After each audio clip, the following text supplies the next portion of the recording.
Ang pulong sa Dios kada adlaw. Maayong buntag, ang atong lakaw karon sa pagsubay sa pulong sa Dios. Unang Juan, chapter 1, verse 1 to 10. Ang pulong nga naghatag sa kinabuhi ug ang Dios kahayag. Nagsulat kami kaninyo mahitungod sa pulong nga naghatag sa kinabuhi. Ang pulong diha ng daan sa pagbuhat sa kalibutan. Nadungog namo kini, nakita ug nahikap gayod. Ipadayag na ang maong kinabuhi ug nakita namo kini.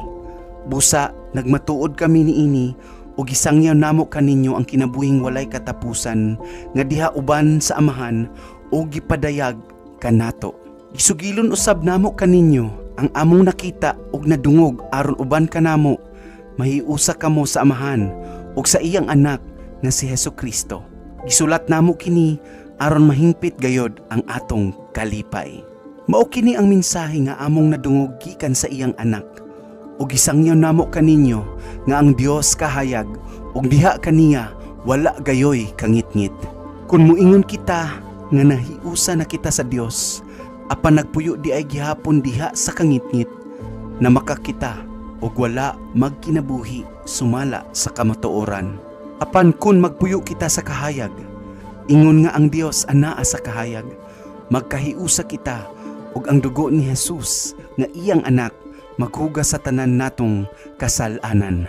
Kun moingon kita nga wala kitay sala, gilimbungan nato ang atong kaugalingon ug wala kanato ang kamatuoran. Apan kun isugid nato sa Dios ang atong mga sala, siya nga matarong ug matinumanon sa iyang saad mupasaylo gayod sa tanan natong mga sala ug maghinlo sa tanan natong mga kalapasan. Kun moingon kita wala kita makasala, gipakabakakon nato ang Dios ug wala nato dawata ang iyang pulong. Mao kani ang pulong sa Dios karong adlaw. Salamat sa imong pagpaminaw ug pagtan-aw sa pulong sa Ginoo. Kita ta ugma aron sa pagsubay sa maayong pulong. Kini ang King FM 92.5, ang tingog sa grasya. Maayong adlaw.